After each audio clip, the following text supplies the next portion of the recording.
My name is David. This is Jared to Jared. On week 3's podcast, the Jareds will discuss the movie Prometheus. Contemplate creator, creation, good and evil. More antics from Ezra, of course. And much, much more. Once more unto the breach, dear boys. Bro, so crazy. So two crazy things happened that were actually really funny. Okay. One, so it was my buddy Nick Brennan, this dude from my high school days. So we have a 2-bedroom place, so he sleeps in one room, and then so we had an extra bed for him, like guest room. And in the middle of the night, the dog just like hops into his bed and fucking has diarrhea like on top of him. Just fucking shits all over the bed. Oh my god, the dog does have mental problems. Bro, for real, that dog definitely does. So then, because it's like 2 a.m. and I hear Nick just like puttering around the house with the lights on. And I'm just like, so I get up. I was just like, dude, are you okay? He's like fucking dog shit all over the bed. Oh, that's the worst. It could be because he was a foreigner in the zone. That's probably why dogs can be. I don't know, man. I don't think, like, if Hagrid did that, I'd be like, okay, I could see that theory. But with this dog, I think it just has no conception of like what's appropriate. Yeah. Oh, dude, no. Yeah, so that happened. And then we went for a hike up in Boulder. And nothing too crazy, neither of us are like rock climber or mountaineer guys, we're pretty much just going for a walk in the forest. And then it starts raining a little bit, so we're like, all right, let's go back to the car. And Nick's he's like a Long Islander for real. He's like a, Long Islander city kid. So I think being in the mountains, he felt kind of like uncertain. So he's like, dude, we got to get back to the car like now. I was like, hey, it's chill. It's fine. Like, we'll get there when we get there. It's fine. Yeah. And then it just starts pouring rain. It's hailing like bad, Yeah. So then we're like hiding under a tree, and then there's fucking lightning and thunder and like big hail coming down. And Nick's like getting freaked out, and I'm just like, it's okay, man. We'll get there. Don't worry. So finally the hail's getting worse and worse, and we're like a mile away from the car, but now we're like kind of near the road at least. Right. So then I was like, I'm making a run for it. And Nick's like, don't do it. I was like, I'm making a run for it. So I get on the road, and like 2 minutes in, I'm just like, oh fuck. Like, this is pretty bad. Like hail's like hitting me in the head, I'm like, oh shit. Nick. Oh man, then this girl in her Ford, she like sees me just running in the hail, and she's like, what are you doing? Do you need a ride? But can't you see the freaking golf balls falling from the sky? So then she drives me, she gives me a ride back to my car, and then I grab the car and then like run it down to Nick. And I'm driving down the road, and I see Nick just like just running. Nick's at the bottom of the hill, his nose just is running through the hail. shaking. He gets in the car. He gets in the car totally frantic. I was like, what happened? He's like, I almost got hit by lightning. Fucking crazy. Jesus, taking Nick to the Misty Mountains, man. Dude, for real, it was so funny. Like, it was pretty nuts. Across the Misty Mountains. Dude, people from the East Coast and stuff, the mountains can be scary because like the weather gets wild, It's it got insane, yeah. The West, it's wild for a reason, Yeah, I got a kick out of it. I thought it was fun, but Nick got pretty freaked out. Yeah, for sure. It's always fun. Yeah. He'll have a story now when he goes back to Long Island. Yeah. My week was good. Didn't do too much, had some epiphanies, but actually reconsidering said epiphanies, so I'd rather not epiphanize because I don't know if I agree with them anymore. Wait, can you epiphanize? Now I'm curious. Just the accepting of the self. It was through the accepting of the self and loving yourself, right? And I had this epiphany about who I truly am, what I truly desire in my life, right? Great. And about like relationships and stuff like that. And I realized that perhaps I haven't been in like too many long-term relationships because that's not what I desire, right?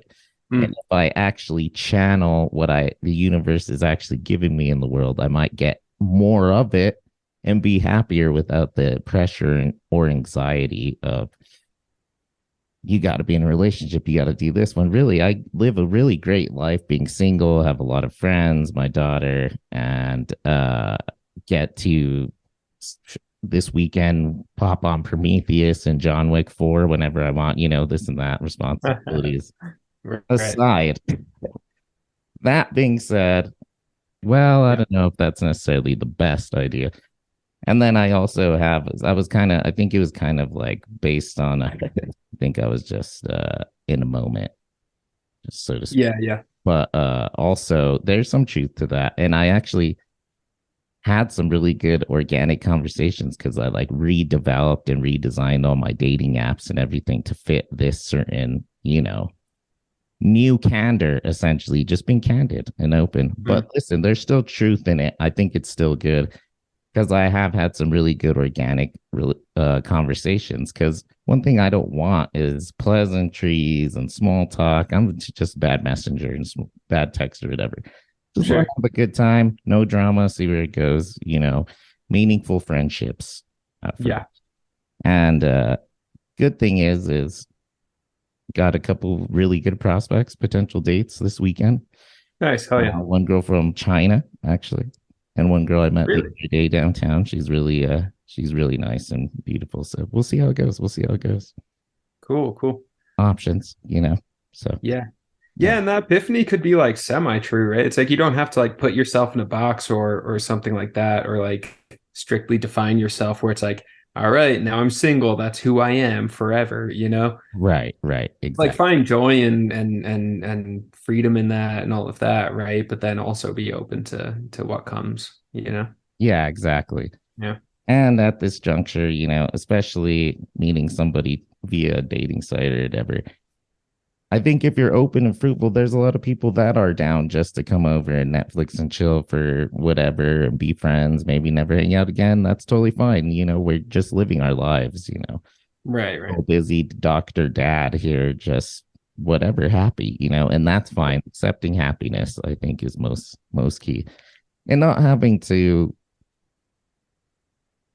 have the pressure of having the rhetoric of romanticism immediately. I think that's Right. honestly unhealthy to do that immediately. Yeah.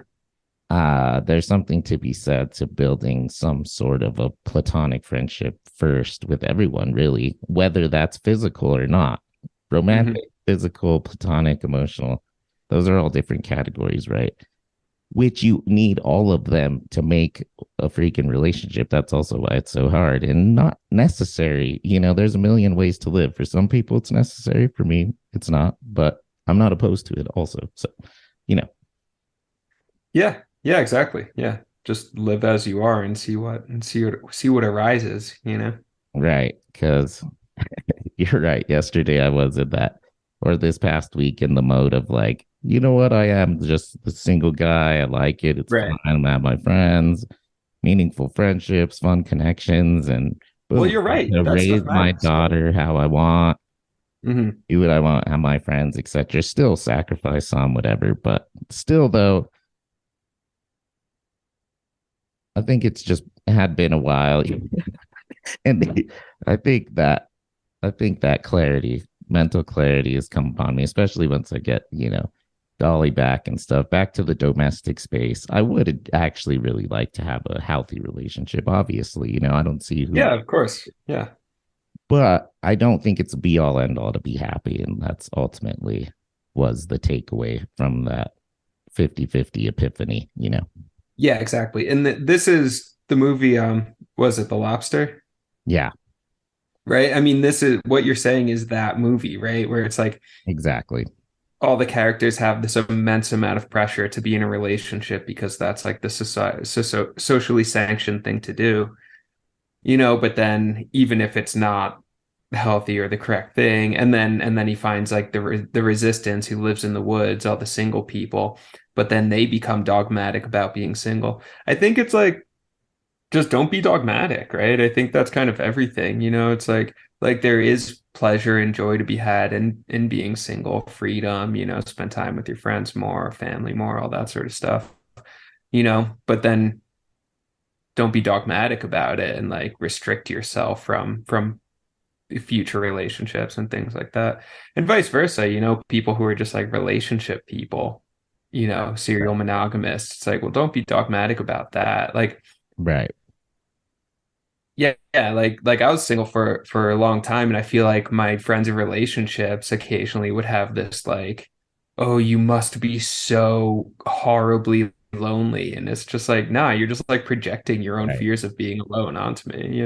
Yeah, I've That had sort a of thing. lot of that too. Just like a lot of people think I'm literally at home, like, in my own tears, like only jerking Right. off, forever. It's like until I get a girlfriend, I've just been on Yeah. chastity belt here at home. Yeah, your life is just on pause or something, right? Yeah, it's like Yeah. when really single people oftentimes get laid a lot more often than people in relationships because there's no Sure. dramatic issues, and like Yeah, for real. problems. Sometimes that's not the case, but ultimately, I think you're right.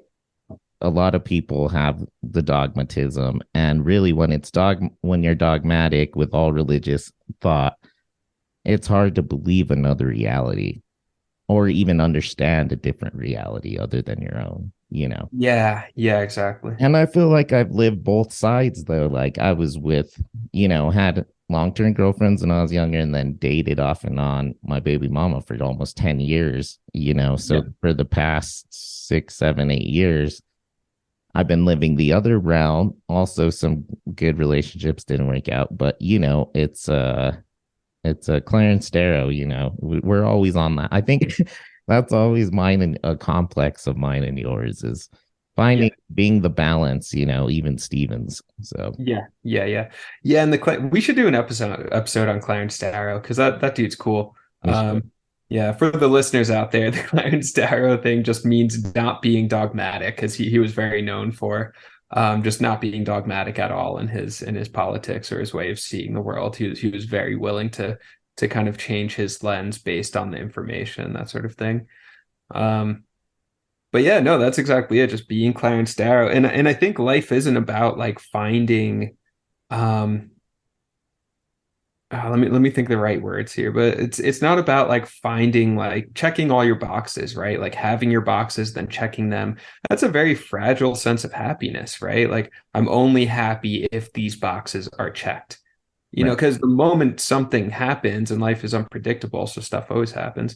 The moment something unchecks one of those boxes, your happiness is shattered, right? I don't think that's what life is really about. I think it's about expanding your horizons, breaking the boxes, being outside the boxes, whether that's in terms of, worldview, religion, approach to relationships, all of that. It's just about being expansive, formless. Clarence Exactly. Darrow. I was reading the Tao Ching this week that you get. Oh, cool. Yeah. And there's some really good lines about that in there as well. It's just Hmm. every time you connect with something, you lose it. Even the Tao itself, right? Yeah. You use it as a tool, it works. But if you overuse it, you lose it or it's Yeah. lost or something like that. It was a really good line that it had there. And that's just mainly with most things, in Yeah. life as well. And yeah, um finding a balance and also finding yourself too and just being true to yourself because I Yeah. think a lot of part of this epiphany was me being a little bit untrue to myself somewhat over the past few years, Sure. especially with people that I knew I wasn't going to have a relationship with. Mind you, I still thought they were wonderful, great, cool. I just, didn't want to date them. That's fine. But being more truthful with myself and with them about it, I think, the truth will set you free in more ways than one. So, yeah, Yeah. Oh, definitely. because there are people where I would, freaking doctor, whatever from Prometheus, for example. What's her name? Dr. Oh, Shaw. wait, what was her name? Dr. Dr. What? Shaw. Was it Yeah, Shaw? yeah, Yeah. yeah. Dr. Shaw. Ellie Shaw. Yeah. Ali Shaw. Dude, that movie always blows my mind every time I watch it. Bro, that movie's nuts. Yeah, it was so good. It's such a well-written horror movie because there's so many different this is what I was thinking about like all week, like all the different kind of horror tropes that are happening in it, right? You have the last girl with Dr. Shaw, right? You Right. have the fear of like an invasive parasitic species, something growing inside you, that sort of thing. You also have fear of future tech and AI. You have Right. fear of, outsider aliens, that whole Sure. thing. Fear of Um, evolution. fear of Fear evolution. of creation too, right? Yeah, yeah, yeah, yeah. Um, The monster trope, of course. and what's funny too is okay, sidebar for listeners, because I've had some complaints me about not being clear about the movies we talk about. Me I decided to watch Prometheus, Ridley Scott this week Who for, complained? for the slumber pod. We're gonna watch it together. Uh Dion and Olivia were saying that it was they didn't really know what we were talking about a few times in movies because we just start going up. Okay, fair. Yeah, that's fair. So Prometheus, watch it, pause this and watch it. But what's interesting too, as I was thinking on that same note, is okay, who's the old guy? Wayne something, Wayne Corp or whatever. Oh, Um, Wayland, that guy. Wayland, yeah, Yeah. Wayland. So he wants Shaw on the ship because she's a person of faith. Yeah. She's the believer. That's her She's role. the believer. And it's so weird because her belief is against creation. As essentially it's against a Christian paradigm of a God. Mm, She believes that she's essentially believing in science that we were potentially constructed by an alien race. yeah. It's interesting to see science from that perspective as well as also a form of faith and having to be a believer because of how much we don't know, right? So even when we say, "Oh, I don't believe in religion, it's so fucking far fetched," whatever. Well, a lot of science is pretty fucking far fetched too, Yeah. and it's all you can also be dogmatic about that as well. So Oh, definitely. Yeah, 100%. I mean, yeah, I mean, like scientific materialism is itself a dogma and a religion for some people. I mean, that's the thing. I think there is a religious impulse baked inside of us, right? That's just sort of part of the human form, the human construct. Part of that is this desire to worship something, this desire for religion, all of that. And then if you erase religion, which a lot of us have done, erase religion from our lives, right? We're going to find religion elsewhere, unless you start to, look at that dogma that's baked within yourself, and then you can find something new, really. in that same thread of thought, what would you say David's religion is? Yeah, that character, I really want to talk about him. He's such a fascinating character. He's So good. the AI, but huh? So much depth. Really great Oh yeah, character. Yeah. yeah. So one thing though, he's very David Bowie. Like if that dude was played by David Bowie, if the movie was made during the 80s or something, it would Oh, have it David would have been Bowie. like, yeah, Sure. that makes sense, Yeah, absolutely. Yeah. Yeah, it's really funny. Anyway, so is the question, what is David's religion? Yeah, if we're talking about we all grasp out to things, science, religion, God, Buddha, whatever it is, what's David's drive or what's his religious dogma that he gets? Hmm. How does he find his soul through that? You've seen the second one, right? Years ago, but yeah. You know what David eventually does. Remember, he unleashes He the unleashes the alien, yeah, right? Yeah. yeah, into Mhm. that population. Yeah. And he has this built in the first Prometheus, this real, sort of insidious side to him So what's driving him though? Is it from the can we gather from the conversation he has with the doctor, not Shaw, but her husband, when he's like, Mhm. what would you say if your creators told you Right. we made you because we could? Is Yeah. his is it Matrix style anger towards humans and their arrogance, or is it a quest to find the soul? I don't know. I think if we're gonna put him in some sort of like philosophical category, he would be like a 1950s French existentialist, right? Like in the sense that he's like, why did you make me? He's like constantly trying to figure out like what am I doing here? What's my role? What's my purpose? Because the people who created me are all constantly trying to enslave him, essentially, right? I mean, there's so many moments where he's really denigrated by the human figures around him. They see him as subhuman, right? Right. But then in his mind, he's conscious, he's sentient, he's actually more capable and more skilled than all of the humans around him.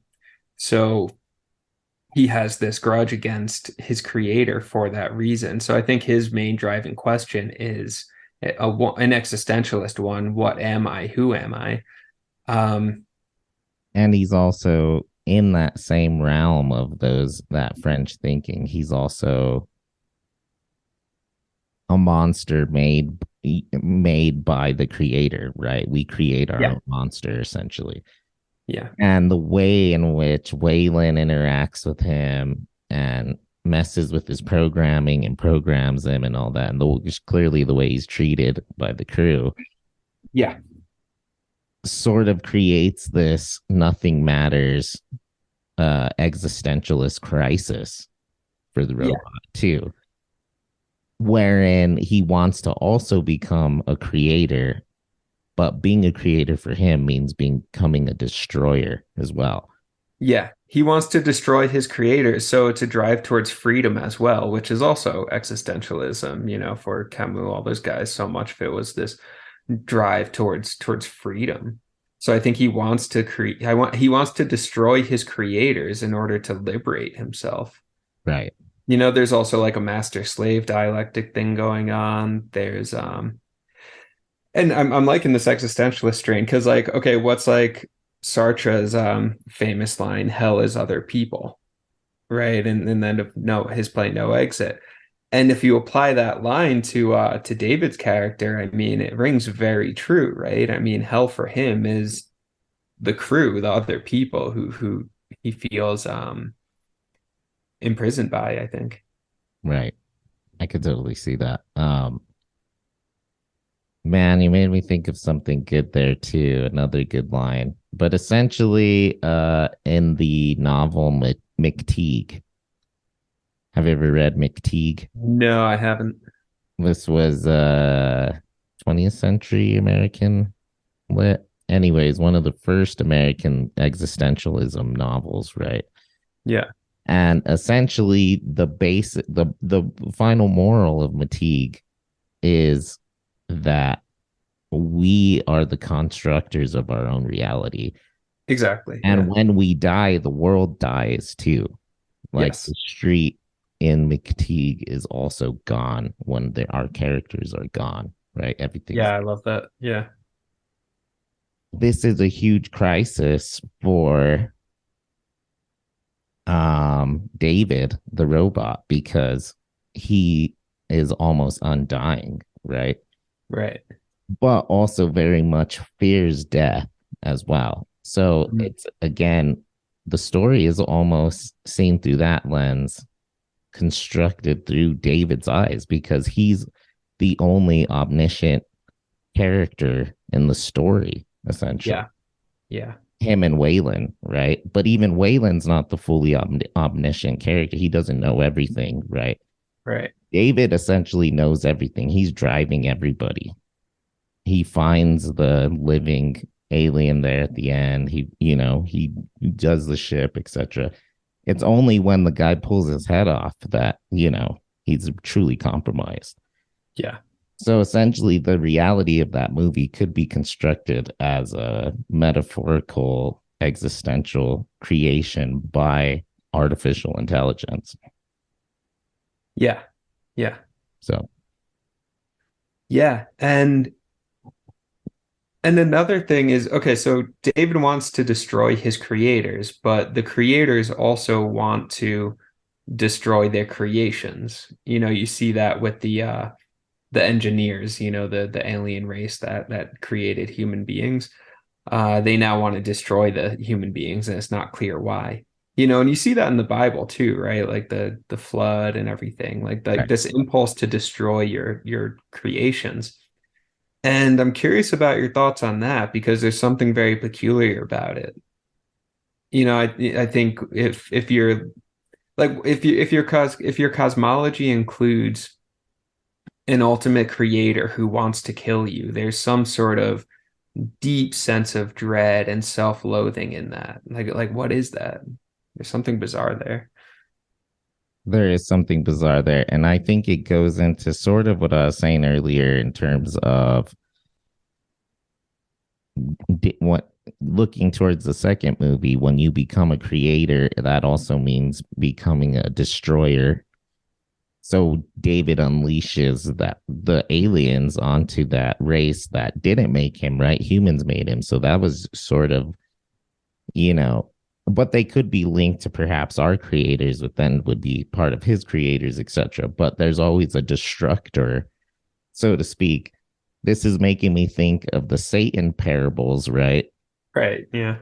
Um, where Satan was known to be the most beautiful angel of all. That's like that was in the Bible. He's like one of the most beautiful Yeah. angels of all time. He like of all the angels, he had like diamond and gem encrusted chest and face and shit. Wild.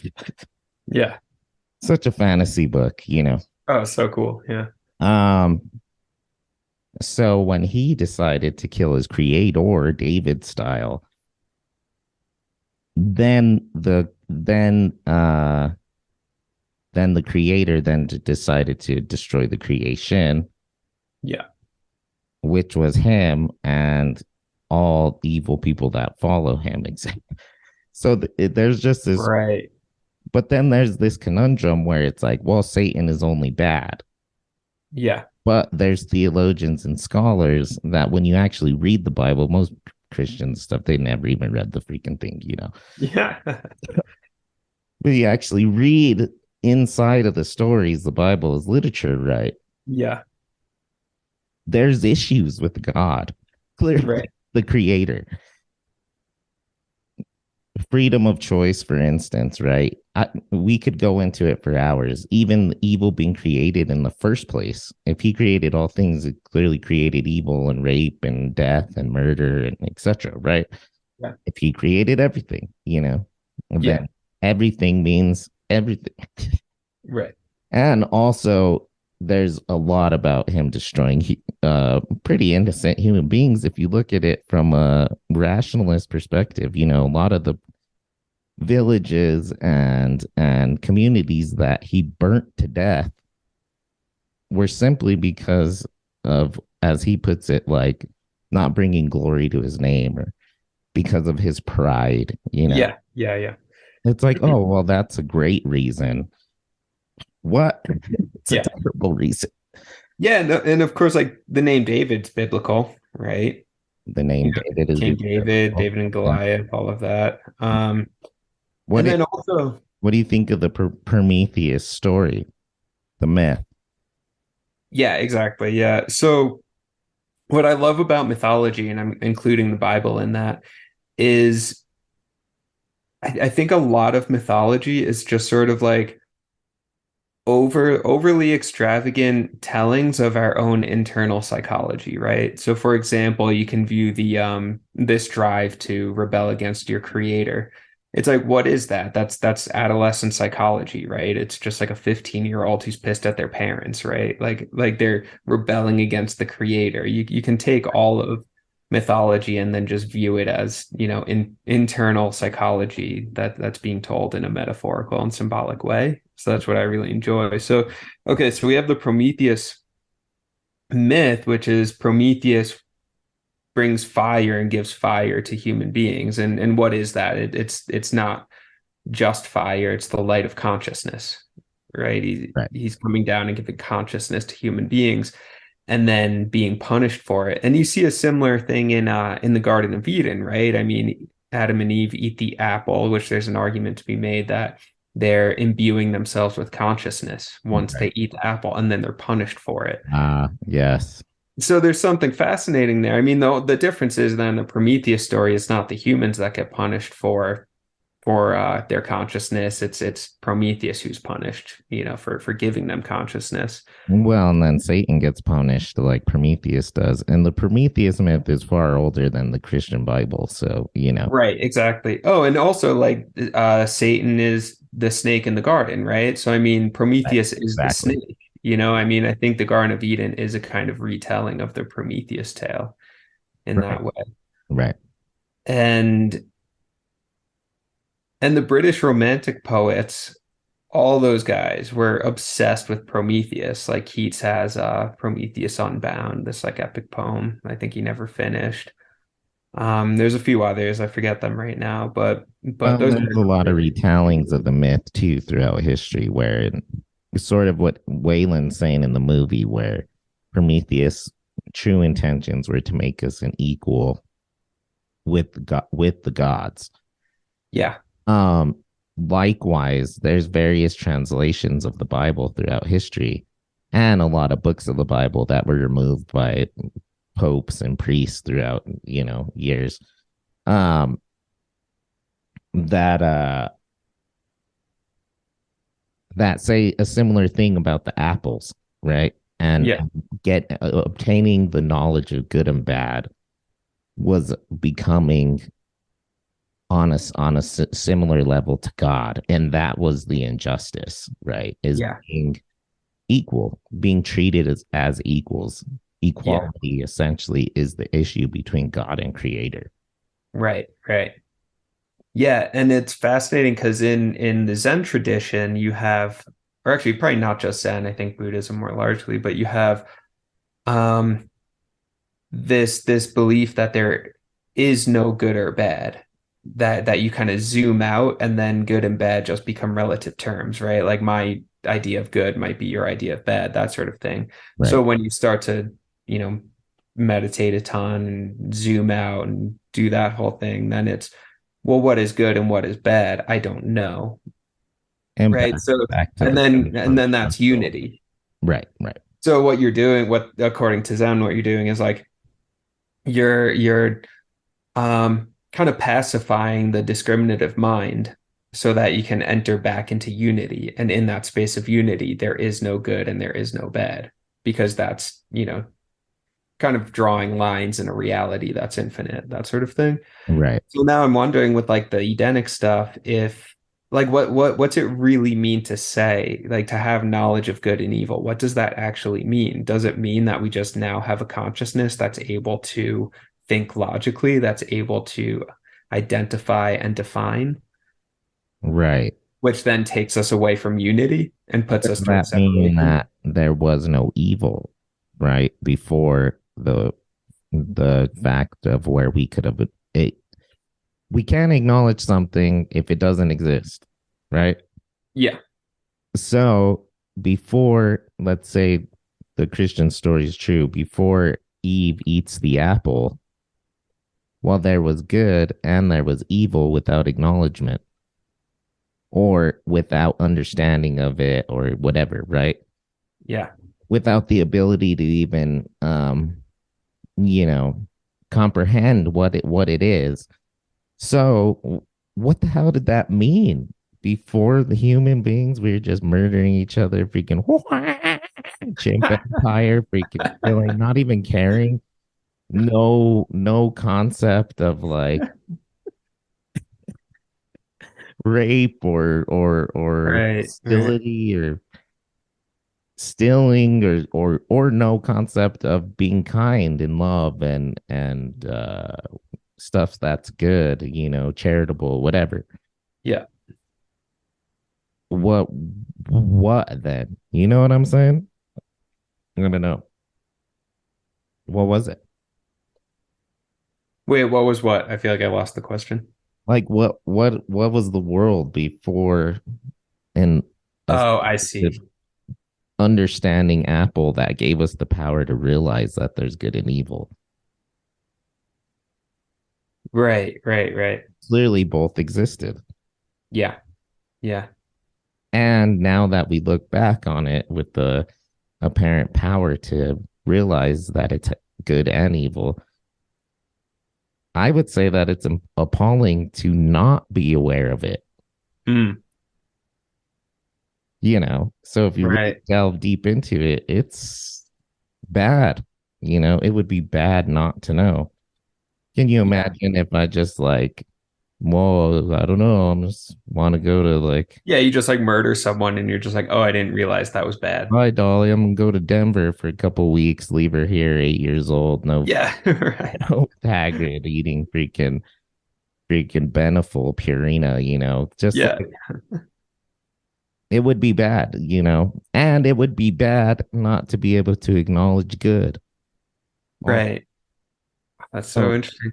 in I any think. like way you spin it, a creator or this hierarchy head, it's a bad thing, man. It just is. mm, It's a bad story. It's a great story, but it's a yeah, for bad sure. reality. Yeah, yeah, yeah, yeah, yeah. It's so interesting.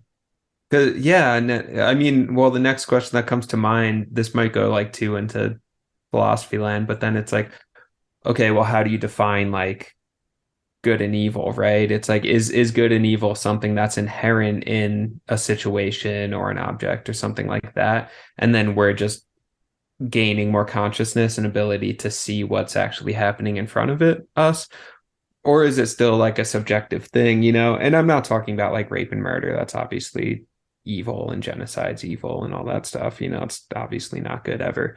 Right. Um, but I'm thinking like there's this Buddhist parable that where there's a farmer, and he finds a horse, right? A wild horse, just kind of like walks into a stable, and you know, this is 500 years ago. A horse is like getting a new Lamborghini or something, you know? So he's like, cool, I got this horse. And then the neighbor comes over, they're checking out the horse, and the neighbor's like, man, that's so sick. Like, good. I'm glad you got that horse. That's so good. And then the farmer goes, you know, on second thought, who knows? I don't know if it's good or bad. We'll see. We'll see what happens. I don't know this horse, you know. The next day, the horse runs away. It's a wild horse, jumps over the fence, runs away. And then the neighbor goes, oh man, that's really bad. You know, I'm sorry the horse ran away. And the farmer says, well, who knows? Maybe it's good, maybe it's bad. The day after that, the horse returns with four other horses and guides them into the stable, you know, and the neighbor goes, wow, that's so good. Farmer says, who knows? The day after that, the son of the farmer is trying to train the horses, falls off, breaks his leg. The neighbor says, wow, that's really bad. Your son broke his leg. And the farmer goes, who knows? Maybe it's bad. Maybe it's good. The next day, the country's going to war, and then the army comes to draft this young man, but can't because of his broken leg. Right. So then, you know, the farmer says, you know, who knows? Maybe that's good. Maybe that's bad. I don't know. Right. But that sort of like grace, that sense of grace where you're able to step back, and instead of being so caught up in sort of moment to moment events, you know, this is good, this is bad, you know, there's a lot of neurotic energy in that versus just sort of allowing things to happen. But paired with what you're saying, which is like, well, if you're incapable of identifying when something is bad, how do you, where's their justice then, you know, or how do you even defend yourself, right? Right. Then you're just a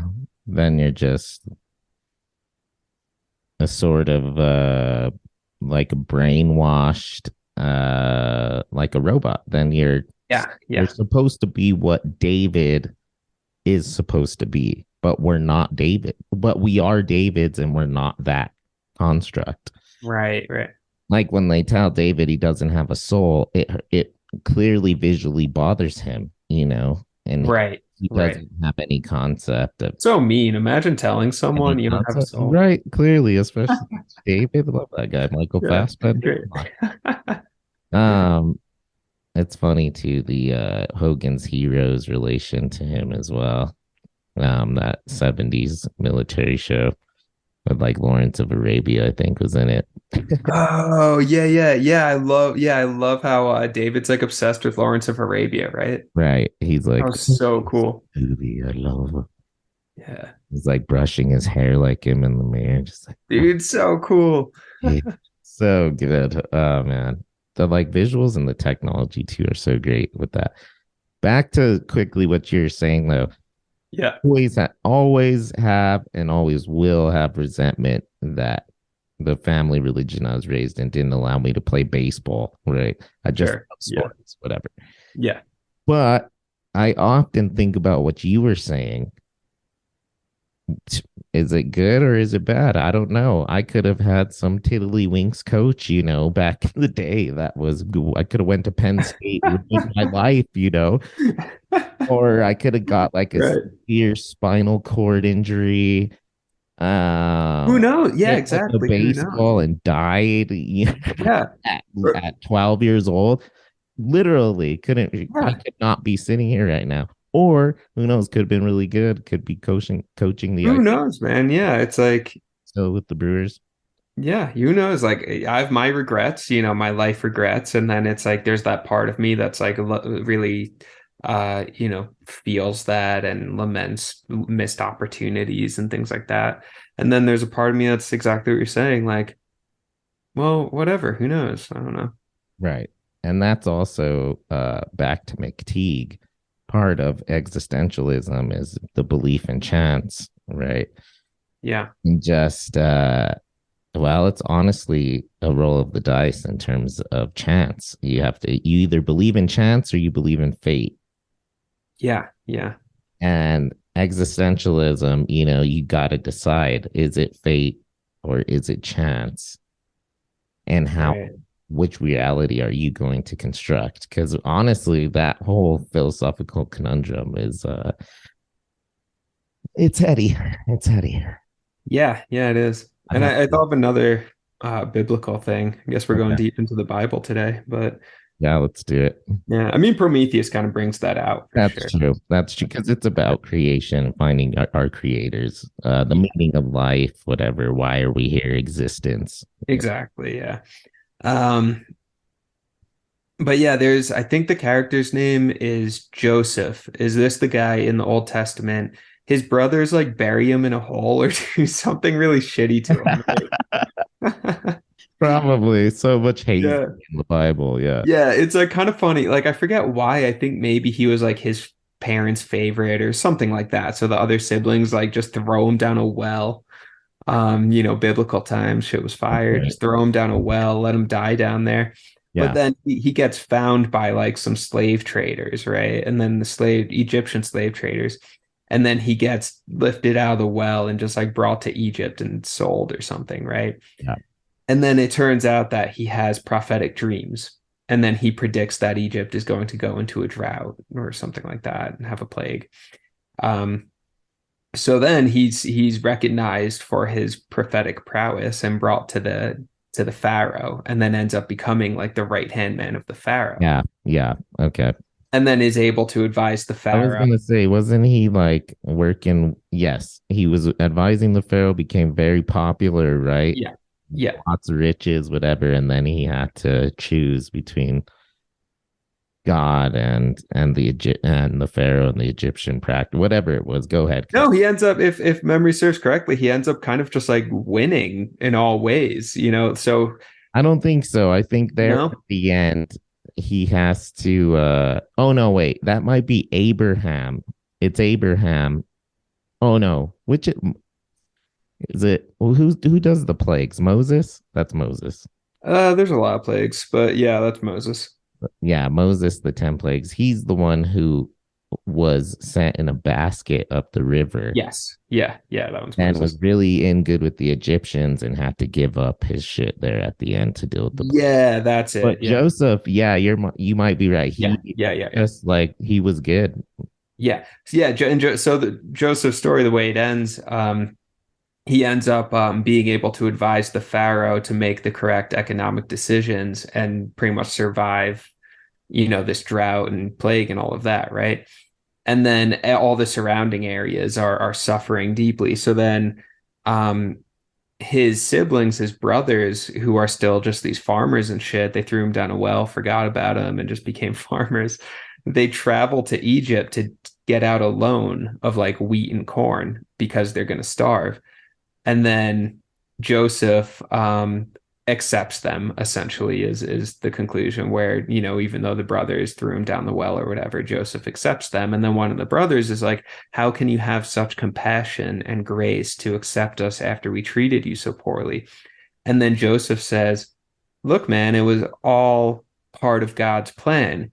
If you didn't throw me down that well, which is symbolic, right? Throw me down the well into the darkness, all that. If you didn't throw me down that well, I wouldn't have been traded into slavery in Egypt, which then led to me climbing my way up this ladder. Badass over here. Yeah, and now I'm the pharaoh's right-hand man, dream interpreter. You see my pyramid? Yeah, have you seen my pyramid, bro? Yeah, he's got this like hot Egyptian wife, dude's crushing it, right? And then his brothers come and he's able to give them like, a ton of food because he's like has this position of power and is like, look, if you guys didn't throw me down this well, I wouldn't have had this power and you would all be starving to death right now. Right. So thank you for throwing me down the well, right? It was part of God's plan. Right. So that brings us back to the like, what is good and what is bad thing, right? I mean, who knows? Who knows when it's part of the plan, right? Couldn't have done it without you guys, almost trying to kill me when I was a kid. Yeah, and I mean, I don't know. I definitely. By the way, you're working in the tombs. I'll fight. Yeah. I have moments in my own life that kind of read like that, where it's like, something seemingly bad or rough happened, but then it like, ended up being the beginning of a better trajectory or something like that, I mean, not to get a little dark on that side, but a lot of great art would have never been made without trauma. And a lot of people, rich family wealth, generational wealth, wouldn't have happened without some seriously messed up childhoods, Sure. Or just even good childhood, bad thing happened in your 20s, whatever, whatever. Yeah. Whatever it may be. If there was no, again, good and bad, then if there was only good, let's put it that way, we'd have a completely different aesthetic around us, what we see. Yeah. What we view, movies, whatever it is, right? Right. I find that reality to be extremely boring. I wouldn't want to live in that reality. They literally call it like the climactic moment or like the moment of truth, except in plays or in screenplays, sure, in movies, because you need that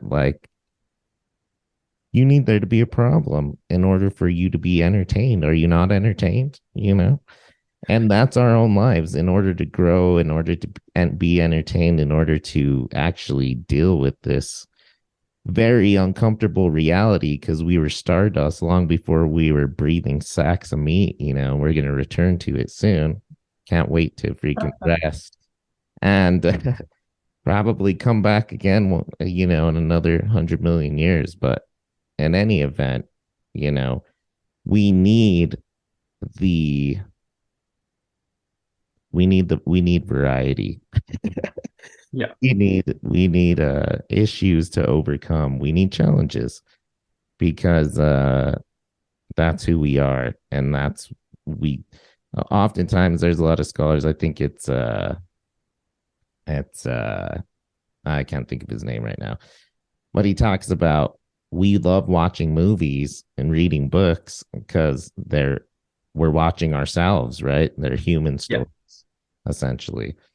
And even when we watch animal shows like Chimp Empire, the reason why it's so exciting and been viewed so many times is because we base the story on a human paradigm. right? Yeah. It's chimp empire. Like, look at how they socialize and communal, just like we do, right? So Yeah.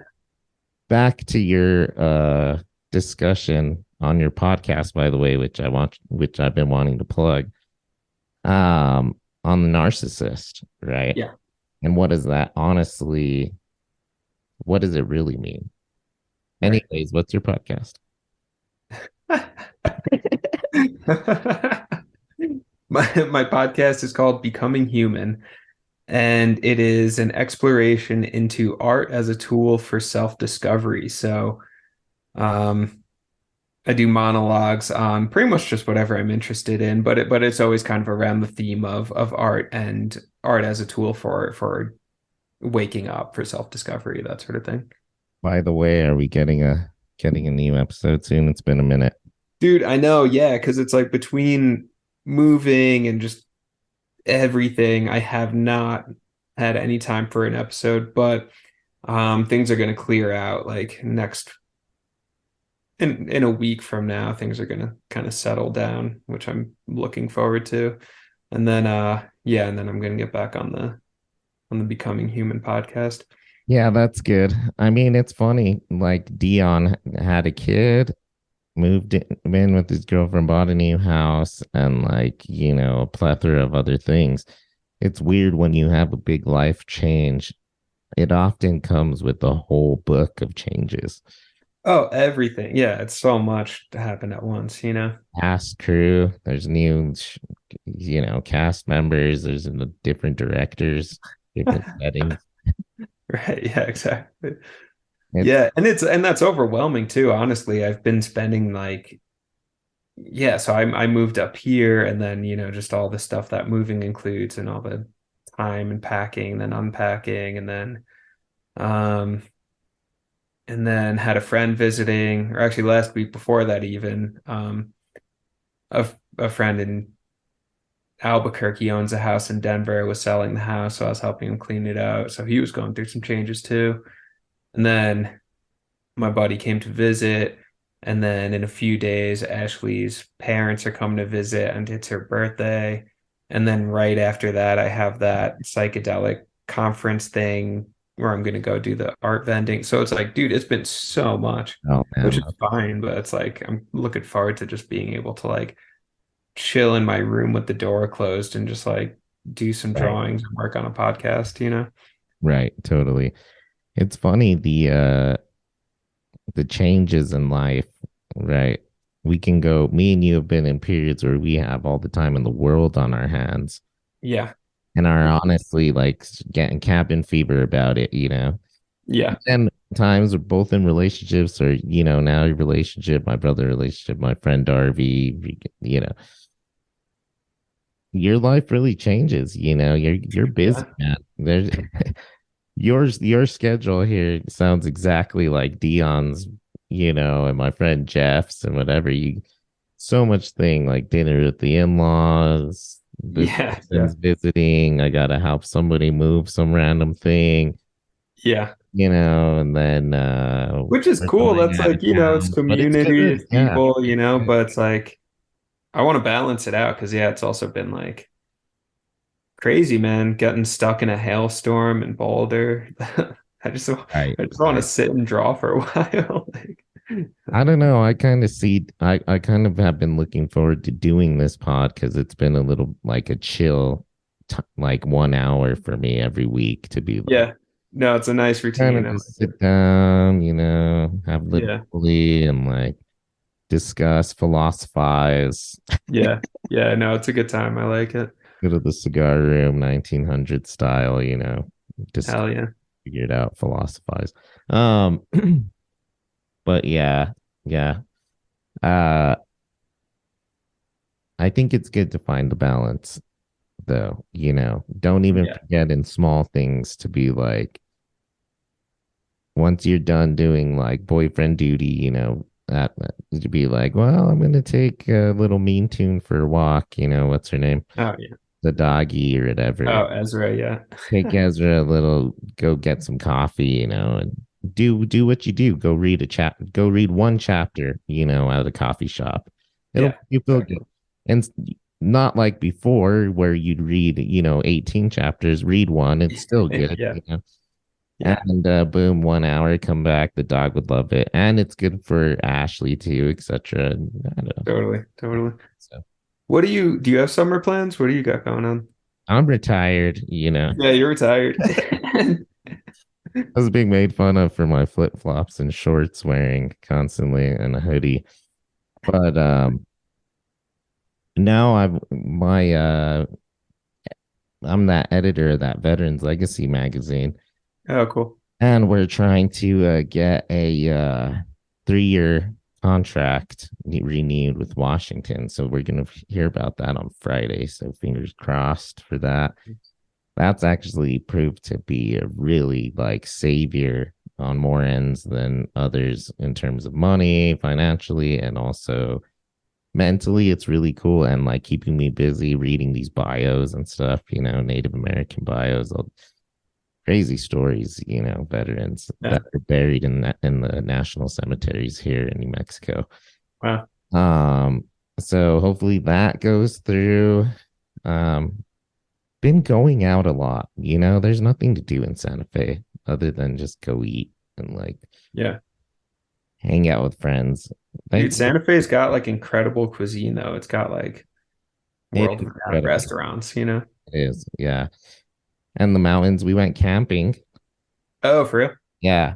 I actually got Dion to go out camping with us and boys. Nice, hell yeah. Fun. That was his first night away from Henry. So yeah, it was good. Made some bratwurst and some beer brats. Nice. That sounds awesome. Pabst Blue Ribbon. Nice. It's not far from that spot me and you camped at. In fact, I tried to get that spot again, but nice. Somebody was there, but we got the one just down the way. Really nice out there in Hyde Park. Yeah, that spot was awesome. That was beautiful. Yeah. And that's it, trying to gonna go swimming. I really want to go to Dallas in the fall. In fact, I do possibly want to go to Colorado Springs on the 24th. Dude, come on up. Why? What's going on in Colorado Springs? Yeah, the 24th. One of my favorite comedians is going to be doing stand-up that night. Crystalia? Yeah. Cool. It's either the 23rd or the 24th. But yeah, I'll let you know. You guys have been having mad company too, so we'll figure it out. Yeah, keep me posted. Yeah, that's kind of like soon, but honestly, like let's plan like a July visit. I feel like July would be cool. Well, some friends kind of wanted to go. So what I was thinking is even if I pulled away from them for like an hour, we could record a quick pod or something like that. That could be fun. Yeah, that'd be fun. But in any event, I think July might work out better because next week's not really looking that good in terms of scheduling. So okay, cool. Hey, one more Prometheus question. I feel like the vibes like we're coming to a close, but I had one more Prometheus question. Yeah. Why Lawrence of Arabia? David I wish we had the line that David says in I'm gonna see if I can. Yeah, I'm gonna use the bathroom. You can look it up. I'll use the bathroom because I can edit out some silence. I know I think I found the scene, but advertisement. And what was the line you said before? Some scholar about movies, how we like see ourselves in the movies or something? Oh, basically, yeah. We're actually watching ourselves, human stories, right? Yeah, that's David. Yeah, that's David. There is nothing in the desert, and no man needs nothing. What was that? Just something from a film I like. Wait, what does he say? There's nothing. So good. There's nothing in the desert, and no man needs nothing. So good. That's so fucking good, dude. Yeah. Dude, that's fucking awesome. That's so cool. Movie I like. That's from Lawrence of Arabia, right? Yeah. Yeah. Lawrence of Arabia is incredible. That movie's so good. Dude, I wish I still had the last Scholar Pod I did on that because I was like, Bro, I did the Sing City, the last episode of Synchronicity Rebirthed from the Desert. oh I talked about yeah, Lawrence of Arabia and it how was so good. Yeah, yeah, I'm gonna republish that one. I'm just gonna take that one and then just repost sure, it under Becoming sure. Human. But I'd like to re-listen to that episode as well. yeah, because that one's actually good. Like the whole but that's what it is, like the desert as space of rebirth, right? So Right, so I think he's David's watching that because one, they're in a desert, right? They're in the extraterrestrial desert. right, Two, I think David's going through a rebirth process, right? And what happens at the end of the movie, he gets his head ripped off. You have to die before you're reborn. So David goes through a death process, and then come the second Prometheus, he's reborn. And in the beginning of that one, we don't have to get deep into that one, but I remember him like he's like wearing a robe doing some weird fucking candlelit ritual or something. And it's like it's all this process of like spiritual death and spiritual rebirth for David. So right. he's the most human. Exactly. And he needs the most out of all the characters, right? Mm, There's nothing in the desert when no man needs nothing. yeah. Well, he's not a man and he needs something, right? Yeah. Oh man, it's so good. It's his whole that's his dogma. We figured it out. Yeah. And That's, he's the artist. he's the artist, exactly. Yeah, David's the artist. None of them are artists. All the human figures, you have like a captain who flies the ship. You have this like corporate piece of shit who's funding the whole thing. You have the guy who's seeking immortality. You have scientists, but no one there is an artist, right? David has to later on he plays a flute in order to like make the alien technology work or something. Like he's watching Lawrence of Arabia. He's thinking deeply about things, like David is the philosopher artist on that ship. Yes, absolutely. You know? I love that, especially bringing up that flute scene because it's the call to art, right? And Yeah. creativity, and which comes from a self-identification and a soul and perspective. And I love that. That's so sick. dude, Jared figure it out once again. That's the description of the pods. I kept putting different descriptions, but I really think that's the only one I could land on. Yeah, that's fine. It's true. Jared figure it out. It's true. Figure it out. Oh man. Wait. Okay, one other thing about David. So David's pretty much the same character as I think Roy Beatty is the character's name in Blade Runner. Okay. Yeah. Yeah, he's like the android at the end who's quoting Blake. Right. This is quoting Blake. Yeah. Yeah.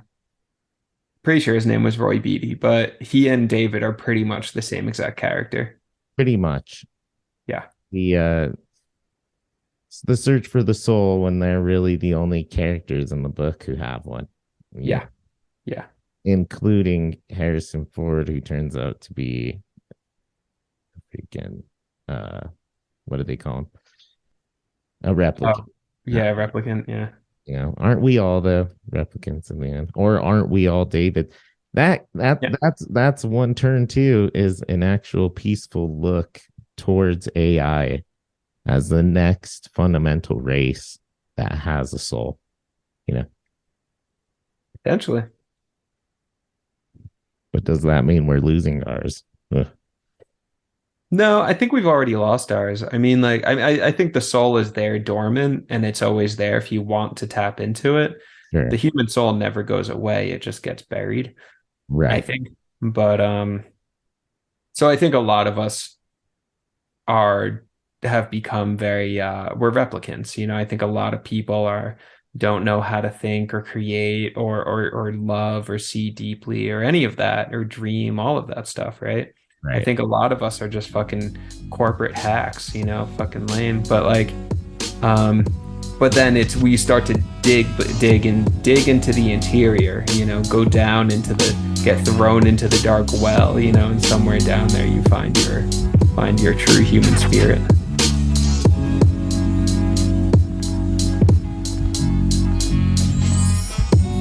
behalf of the Jareds, thank you for listening.